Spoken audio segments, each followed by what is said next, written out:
नमस्कार। स्वागत है आपका स्टोरी ज्वेल में। आज सुनते हैं सुभद्रा कुमारी चौहान की लिखी कहानी वैश्या की लड़की।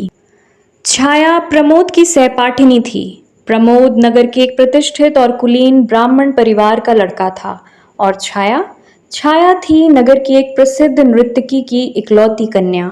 नगर में एक बहुत बड़ा राधा कृष्ण का मंदिर था जहां न जाने कितना सदाव्रत रोज बढ़ जाता था। सैकड़ों साधु संत मंदिर में पड़े पड़े भगवत भजन करते, मनमाना भोजन करते और करते मनमाना अनाचार। छाया की माँ इसी मंदिर की प्रधान नर्तकी थी। मंदिर को छोड़कर दूसरी जगह वह गाने बजाने कभी न जाती। मंदिर के प्रधान पुजारी की उस पर विशेष कृपा थी, इसलिए उसे किसी बात की कमी न थी।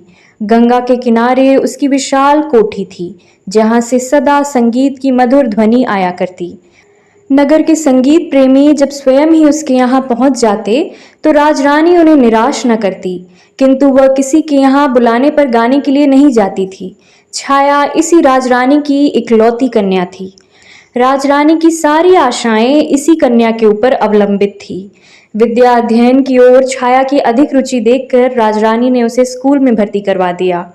छाया नगर की कुछ पुरानी प्रथा के अनुयायियों के विरोध करने पर भी कुलीन घर की लड़कियों के साथ पढ़ते पढ़ते कॉलेज तक पहुंच गई और जिस दिन पहले पहल वह कॉलेज पहुंची, प्रमोद से उसकी पहचान हो गई। यह पहचान पहचान ही बनकर न रह सकी। धीरे धीरे वह मित्रता में परिवर्तित हुई और अंत में उसने प्रणय का रूप धारण कर लिया, जिसका परिणाम यह हुआ कि परिवार वालों का विरोध, तिरस्कार और प्रताड़ना न तो प्रमोद को ही उसके पद से विचलित कर सका, न छाया को। विवाह के लिए उन्हें कोर्ट का सहारा लेना पड़ा। कोर्ट में रजिस्ट्री होने के बाद आर्य समाज मंदिर में उनका विवाह वैदिक रीति से संपन्न हुआ। अग्नि को साक्षी देकर वह दोनों पति पत्नी के पवित्र बंधन में बंध गए। बचपन से ही कुलीन घर की लड़कियों के साथ मिलते जुलते रहने के कारण उनके रीति रिवाजों को देखते देखते छाया के हृदय में एक कुल वधू का जीवन बिताने की प्रबल उत्कंठा जागृत हो उठी थी। प्रमोद के साथ विवाह सूत्र में बंधकर छाया ने उसी सुख का अनुभव किया। वह एक कुल वधू की ही तरह प्रमोद के इशारों पर नाचना चाहती थी। प्रमोद के नहाने के बाद अपने हाथ से ही वह प्रमोद के कपड़े धोती। अभ्यस्त न होने पर भी दोनों समय प्रमोद के लिए वह अपने ही हाथ से भोजन बनाती और थाली परोसने के बाद जब तक प्रमोद भोजन करते वह उन्हें पंखा झला करती। प्रमोद के भोजन करने के बाद उनकी जूठी थाली में भोजन करने में वह एक अकथनीय सुख का अनुभव करती। इसके पहले इस प्रकार काम करने का उसके जीवन में कभी अवसर न आया था, किंतु धीरे धीरे उसने अपने आप को ऐसा अभ्यस्त कर लिया कि उसे कोई काम करने में कठिनाई न पड़ती। राजरानी को पुत्री की परिस्थितियों का पता लगता ही रहता था। वह सोचती कि मेरे साथ रहकर छाया यहाँ रानियों की तरह हुकूमत कर सकती थी। बड़े बड़े विद्वान रईस तक यहाँ आकर उसकी कदम बोसी कर जाया करते, किंतु उसकी तो मति ही पलट गई है। अपने आप ही उसने दासियों का सा जीवन स्वीकार कर लिया है। छाया को किसी प्रकार फिर से अपने चंगुल में फांस लेने के प्रयत्न में वह अब भी लगी रहती। वह सोचती, ऐश आराम में पली हुई लड़की कितने दिनों तक कष्ट का जीवन बिता सकेगी, कभी न कभी चेतेगी और आवेगी। किंतु छाया छाया तो माता के घर के ऐश आराम को घृणा की दृष्टि से देखती थी। यहाँ वह इस कष्ट में भी जिस सुख का अनुभव करती, उसकी आत्मा को जितनी शांति मिलती थी, उस रूप के हाट में, उस वैभव की चकाचौंध में उसके शतांश का भी स्वप्न देखना छाया के लिए दुराशा मात्र थी। छाया प्रमोद के विशुद्ध और पवित्र प्रेम के ऊपर संसार की सारी विभूतियों को निछावर कर सकती थी। प्रमोद के साथ यह छोटा सा मकान उसे नंदन वन से भी अधिक सुहावना जान पड़ता था। सारांश यह कि छाया को कोई इच्छा न थी। प्रमोद का प्यार और उनके चरणों की सेवा के अधिकार से वह सब कुछ पा चुकी थी। प्रमोद के विवाह के बाद प्रमोद के माता पिता ने उन्हें अपने परिवार में सम्मिलित नहीं किया। अपने इकलौते बेटे को त्याग देने में उन्हें कष्ट बहुत था, किंतु प्रमोद के इस कृत्य ने समाज में उनका सिर नीचा कर दिया था। अतएव वह प्रमोद को क्षमा न कर सके। स्वाभिमानी प्रमोद ने भी माता पिता से क्षमा याचना न की। अपनी समझ में उन्होंने कोई बुरा काम न किया था, इसलिए शहर में ही पिता के कई मकानों के रहने पर भी वे किराए के मकान में रहने लगे। परिवार और समाज ने प्रमोद को त्याग दिया था। किंतु उनके कुछ अपने ऐसे मित्र थे जो उन्हें इस समय भी अपनाए हुए थे। अपने इस छोटे से इने गिने मित्रों के संसार में छाया के साथ रहकर प्रमोद को अब और किसी वस्तु की आवश्यकता न थी। आर्थिक कठिनाइयां कभी बाधा बनकर उनके इस सुख के सामने खड़ी हो जाएंगी, प्रमोद को इसका ध्यान भी न था। कॉलेज के प्रोफेसरों और प्रिंसिपल की उनके साथ बड़ी सहानुभूति थी। उनका आचरण कॉलेज में बड़ा उज्जवल रहा था और वे परीक्षाओं में सदा पहले ही आए थे, इसलिए वह थोड़ा प्रयत्न करने पर वहां प्रोफेसर हो सकते थे। परंतु सुख की आत्मविस्मृति का बाह्य आवश्यकताओं की पहुंच कहाँ। कॉलेज में एक हिंदी के प्रोफेसर का स्थान खाली भी हुआ, किंतु प्रमोद अपने सुख में इतना भूल गए थे कि उन्हें और किसी बात का स्मरण ही न रहा। उनके मित्रों और छाया ने एक दो बार उनसे इस पद के लिए प्रयत्न करने के लिए कहा भी, किंतु उनका यह उत्तर सुनकर, छाया, क्यों मुझे अपने से दूर भगा देना चाहती हो? छाया चुप हो गई। उसे अधिक कहने का साहस न हुआ। वह प्रमोद के भावुक स्वभाव से भली भांति परिचित थी। छोटी छोटी साधारण बातों का भी उनके हृदय पर बड़ा गहरा प्रभाव पड़ता था। यौवन जनित उन्माद और लालसाएं चिरस्थायी नहीं होती। इस उन्माद के नशे में जिसे हम प्रेम का नाम दे डालते हैं, वह वास्तव में प्रेम नहीं किंतु वासनाओं का प्यास मात्र है। लगातार 6 महीने तक छाया के साथ रहकर अब प्रमोद की आंखों में भी छाया के प्रेम और सौंदर्य का वह महत्व न रह गया था जो पहले था। अब वह नशा कहाँ था? उन्हें अपने कर्तव्य का ज्ञान हुआ। उन्हें अब ऐसा जान पड़ता जैसे उन्होंने कोई बहुत बड़ी भूल कर डाली है। आर्थिक कठिनाइयां भी उन्हें पद पद पर शूल की तरह कष्ट पहुंचा रही थी। इसके अतिरिक्त माता पिता के स्नेह का अभाव उन्हें अब बहुत खटक रहा था। उनका चित्त व्याकुल सा रहता, बार बार उस स्नेह की शीतल छाया में दौड़कर शांति पाने के लिए उनका चित्त चंचल हो उठता। माता पिता के स्नेह में जो शीतलता, ममता का मधुर दुलार और जो एक प्रकार की अनुपम शांति मिलती है, वह उन्हें छाया के पास न मिलती। छाया के प्रेम में उन्हें सुख मिलता था, शांति नहीं। स्नेह मिलता था पर शीतलता नहीं। आनंद मिलता था पर तृप्ति नहीं। हाँ, प्यास और तीव्र होती जान पड़ती। आनंद और सुख के जलन की मात्रा अधिक मालूम होती। वे माता पिता के स्नेह के लिए अत्यधिक विकल रहते, किंतु जब माता पिता ने ही उन्हें अपने प्रेम के पलने से उतार कर अलग कर दिया, तब स्वयं उनके पास जाकर उनके प्रेम और दया की भिक्षा मांगना प्रमोद के स्वाभिमानी स्वभाव के विरुद्ध था। प्रमोद का स्वास्थ्य भी अब पहले जैसा न रह गया था। दुश्चिंताओं और आर्थिक कठिनाइयों के कारण वे बहुत कृश और विक्षिप्त से रहते। समाज में भी अब वह मान प्रतिष्ठा न थी। हर स्थान पर उनकी इसी विवाह की चर्चा सुनाई पड़ती। प्रमोद के इस कार्य से ही नहीं, स्वयं प्रमोद से भी किसी को किसी प्रकार की कोई सहानुभूति न रह गई थी। सब लोग प्रायः यही कहते कि प्रमोद 2 ही 3 साल के बाद अपने इस कृत्य पर पछताएगा। यह विवाह प्रमोद सरीखे, विवेकी और विद्वान युवक के अनुकूल नहीं हुआ। ठहरी तो आखिर वैश्या की ही लड़की ना, कितने दिन तक साथ देगी?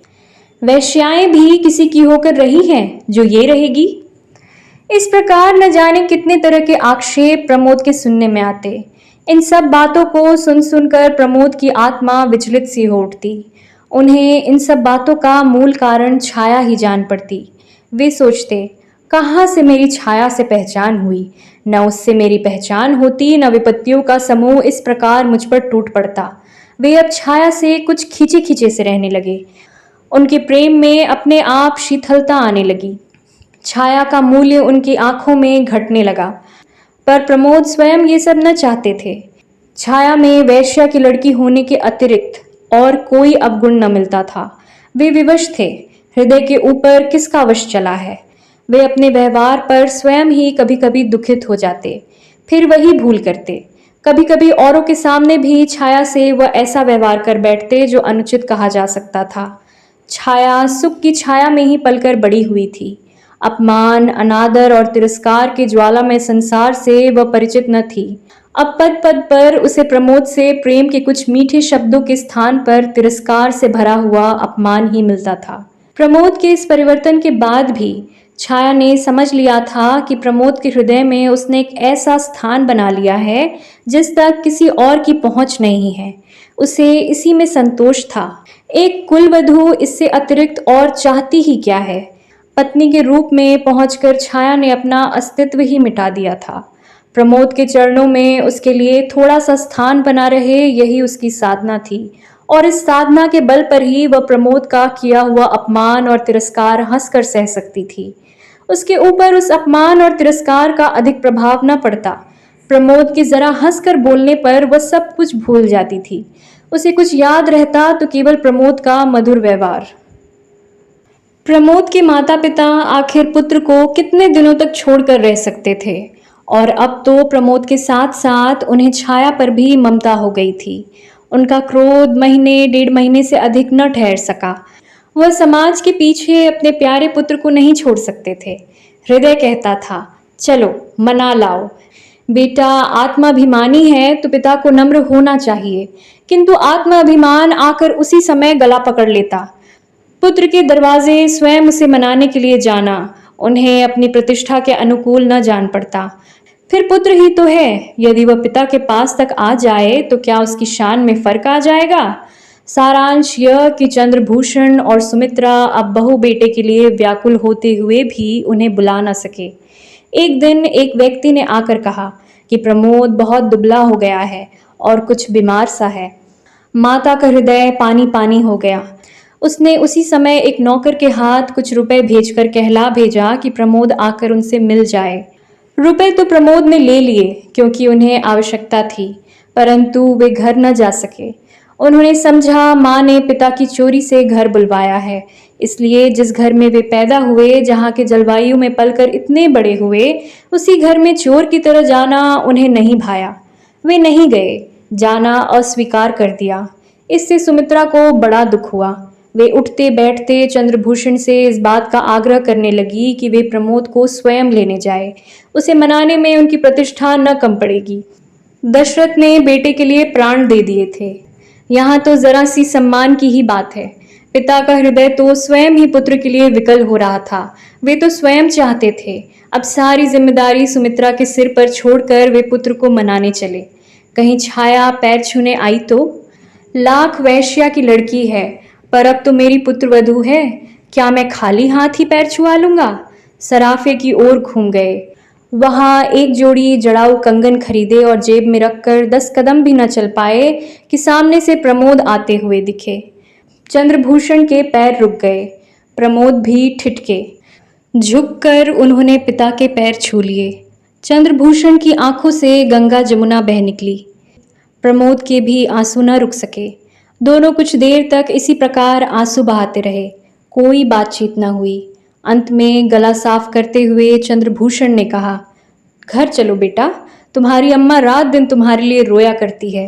प्रमोद ने कोई आपत्ति न की, चुपचाप पिता के साथ घर चल दिए। उस दिन वे बहुत रात घर लौटे। उनकी बाट जोते जोते छाया भूखी प्यासी सो गई थी। जब प्रमोद अपने कमरे में पहुंचे तो 12 बज रहे थे। इस समय छाया को जगाना उन्होंने उचित नहीं समझा। विलंब से लौटने का दुख था, जबकि वे भोजन कर चुके थे और छाया उनकी प्रतीक्षा में भूखी ही सो गई थी। उन्हें छाया के ऊपर दया आई। उसके सिर पर हाथ फेरते फेरते वे नींद की प्रतीक्षा करने लगे। छाया गाढ़ी निद्रा में सोई थी। उसके चेहरे पर कभी हंसी कभी विषाद की रेखा खिंच जाती थी। प्रमोद यह देख रहे थे। आज उन्हें अपने कटु व्यवहार तीर की तरह चुभने लगे। इसी सोच विचार में वे सो गए। छाया की भी नींद खुली। घड़ी की ओर देखा, 1:30 बज रहे थे। पास ही प्रमोद सुख की नींद ले रहे थे। वह बड़ी व्याकुल हुई। उसने अपने आप को न जाने कितना धिक्कारा। ऐसी नींद भी भला किस काम की। वे आए और भूखे प्यासे सो रहे हैं, और यह निगोड़ी आंखें न खुली। यह सदा के लिए बंद न हुई थी ना, कभी न कभी खुलने के लिए तो मुंदी थी, फिर खुलने के समय पर क्यों न खुली। इसी प्रकार के अनेक विचार उसके मस्तिष्क में आकर उसे विकल करने लगे। छाया फिर सो न सकी। बाकी रात उसने करवट बदलते ही बिताई। सवेरे उठकर उसने प्रमोद का कोट टटोला। उसकी जंजीर ज्यों की त्यों पड़ी थी। दूसरे जेब में 25 रुपए भी थे। जंजीर बेची भी नहीं, गिरवी भी नहीं रखी। फिर ये रुपए कहाँ से आए? प्रयत्न करने पर भी छाया इस उलझन को न सुलझा सकी। सवेरे प्रमोद सोकर उठे तब उनका चेहरा और दिनों की अपेक्षा अधिक प्रसन्न था। उठने पर उन्होंने छाया से पिता की मुलाकात, अपने घर जाने की बात और वहाँ के सब लोगों के व्यवहार और बर्ताव सभी बतलाए। छाया सुनकर प्रसन्न हुई, किंतु उस घर में छाया भी प्रवेश कर सकेगी या नहीं, न तो इसके विषय में प्रमोद ने कुछ कहा और न ही छाया को पूछने का साहस हुआ। अब प्रमोद की दिनचर्या बदल गई थी। वह सवेरे से उठते ही अपनी माँ के पास चले जाते, वहीं हाथ मुंह धोते, वहीं दूध पीते, फिर अखबार पढ़ते पढ़ाते, मित्रों से मिलते जुलते वे करीब 11-12 बजे घर लौटते।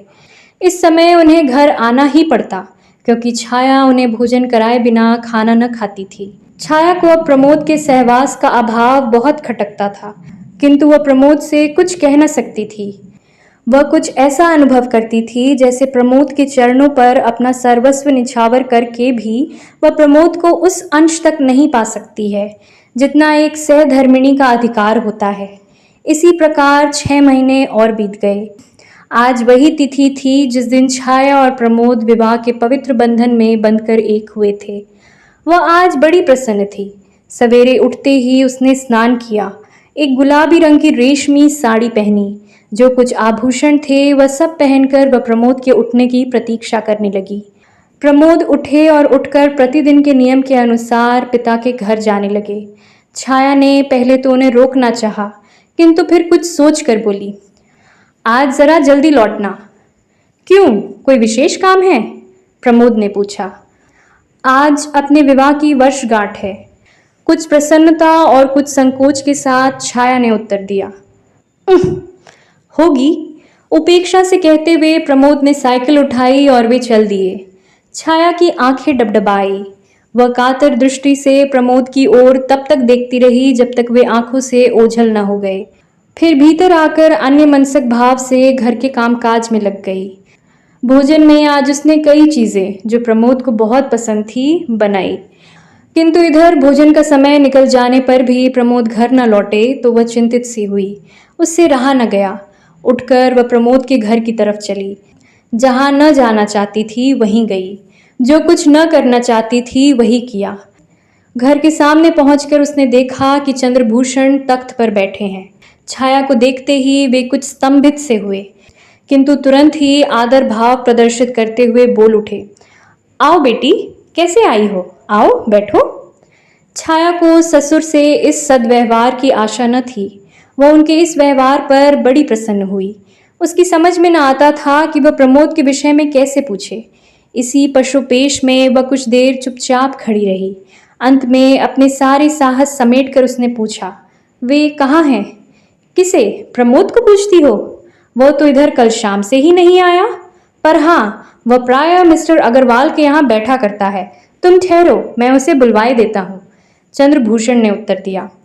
उधर प्रमोद की माँ दरवाजे की आड़ से खड़ी खड़ी छाया को निहार रही थी और मन ही मन सोच रही थी, कैसी चांद सी है, चाल ढाल से भी कुलीन घर की बहू बेटियों से कुछ अधिक ही जचेगी। कम नहीं, बातचीत का ढंग कितना अच्छा है, स्वर कितना कोमल और मधुर है। चूल्हे में जाए वह समाज जिसके कारण मैं इस हीरे के टुकड़े को अपने घर में अपनी आंखों के सामने नहीं रख सकती। छाया फिर बोली, आप उन्हें न बुलवाकर मुझे ही वहां पहुंचवा दें। अच्छी बात है, कह के चंद्रभूषण अपने एक विश्वास पात्र नौकर के साथ छाया को मिस्टर अग्रवाल के घर भेजकर भीतर आए। पत्नी से कहा, वह लड़की जिसके साथ तुम्हारे बेटे ने ब्याह किया है आज आई थी। पत्नी ने तिरस्कार के स्वर में कहा, वह बेचारी तो तुम्हारे दरवाजे तक आई और तुमसे इतना भी न बन पड़ा कि उसे घर के भीतर तक लिवा लाए। चंद्रभूषण सिर खुजलाने लगे। वाह, मैंने तो तुम्हारी ही डर के मारे नहीं बुलाया, नहीं तो बुलाने को क्या हुआ था, अपनी ही तो बहू है। फिर वे उठकर भीतर गए। अलमारी से वही कंगन की जोड़ी जो उस दिन उन्होंने खरीदी थी लाकर पत्नी के सामने रख दी। बोले, लो, अब जब आवे तो उसे यह कंगन पहना देना। सुमित्रा ने चकित दृष्टि से एक बार कंगन और एक बार पति की ओर देखा, फिर प्यार किंतु तिरस्कार स्वर में बोली, मेरे लिए तो ऐसा कंगन कभी न लाए थे, अपनी बहू के लिए कैसे चुपचाप खरीद लाए, किसी को मालूम भी न होने पाया। अरे तो ऐसे कंगन के लिए कलाई भी तो वैसी ही चाहिए। कहते कहते चंद्रभूषण बाहर चले गए। कंगन उठाकर सुमित्रा ने रख लिए और उसी दिन से फिर छाया की बाट जोहने लगी। छाया ने मिस्टर अग्रवाल के घर पहुंचकर देखा प्रमोद ताश के खेल में तल्लीन है। वहां पर कई युवक और युवतियां थी। प्रमोद सबसे हंस हंस कर बातें कर रहे थे। वहां पर मिस्टर अग्रवाल की कन्या शांता को छोड़कर छाया किसी को पहचानती न थी। शांता से छाया का परिचय भी प्रमोद ने ही करवाया था। शांता प्रमोद की बाल सहेली थी और वे उसका बहुत आदर करते थे। किंतु आज प्रमोद का शांता के पास इस तरह बैठे रह जाना और छाया की उपेक्षा करना छाया को बड़ा कष्टकर जान पड़ा। वह सोचने लगी, यहाँ न आती तो अच्छा होता। वह बैठ न सकी। 10 मिनट तक चुपचाप खड़ी देखती रही। अंत में शांता की नज़र उस पर पड़ी। उसने उठकर छाया को आदर के साथ बैठाया। प्रमोद को छाया का इस प्रकार उसकी खोज में ही सही उसके मित्रों के घर तक पहुंचना अच्छा न लगा। उन्होंने वहीं सबके सामने उसे डांट दिया। वे सिर से पैर तक जल उठे। कुछ देर तक वहां बैठकर फिर वे अपने घर आए। घर पहुंचकर उन्होंने छाया को खूब आड़े हाथों लिया। जो कुछ भी जी में आया क्रोधावेश में कहते गए। क्रोध में न मनुष्य में बुद्धि रह जाती है न विवेक। प्रमोद ने जो कुछ कहना था वह भी कहा और जो कुछ न कहना था वह भी कहा। अंत में उन्होंने यहाँ तक कह डाला कि तुम अपने परिवार की चाल क्यों छोड़ सकोगी? गली गली घूमोगी नहीं तो काम कैसे चलेगा? वही करोगी जो तुम्हारी माँ आज तक कर रही है। छाया कट सी गई। अपमान उसके चेहरे पर तड़प उठा, किंतु वह कुछ नहीं बोली। वह जानती थी कि कुछ बोलकर अपना अहित छोड़कर वह हित नहीं कर सकती। अंत तक अपने इस कार्य के लिए वह विनम्र भाव से प्रमोद से क्षमा मांगती रही और इस बात का आश्वासन देती रही कि अब उससे ऐसी भूल कभी न होगी। किंतु प्रमोद अपने को शांत न कर सके। वे उन्मत्त की तरह कभी टहलते और कभी चुपचाप लेट जाते। अंत में कुछ देर तक इधर उधर टहलकर वे छाया से बोले, छाया, मैं तो मिस्टर अग्रवाल के घर जा रहा हूँ। वहां मुझे कुछ शांति मिलती है। शांता के पास पहुंचकर मैं एक प्रकार के सुख और शीतलता का अनुभव करता हूँ। वहां मैं सारी दुश्चिंताओं से क्षण भर के लिए अपने आप को मुक्त पाता हूँ। वहां मैं जितना अधिक रहूं रहने दिया करो। तुम्हारे पास मुझे सिवा ग्लानि और क्षोभ के कुछ नहीं मिलता। तुम्हारे पास मैं शांति नहीं किंतु अशांति ही अधिक पाता हूँ। शीतलता नहीं, मुझे जलन होती है। और यह सच तो है छाया कि अब मैं तुमसे घृणा करने लगा हूँ। तुम्हारी माँ के घर की दासी का आना जाना मैं संदेह की दृष्टि से देखता हूँ।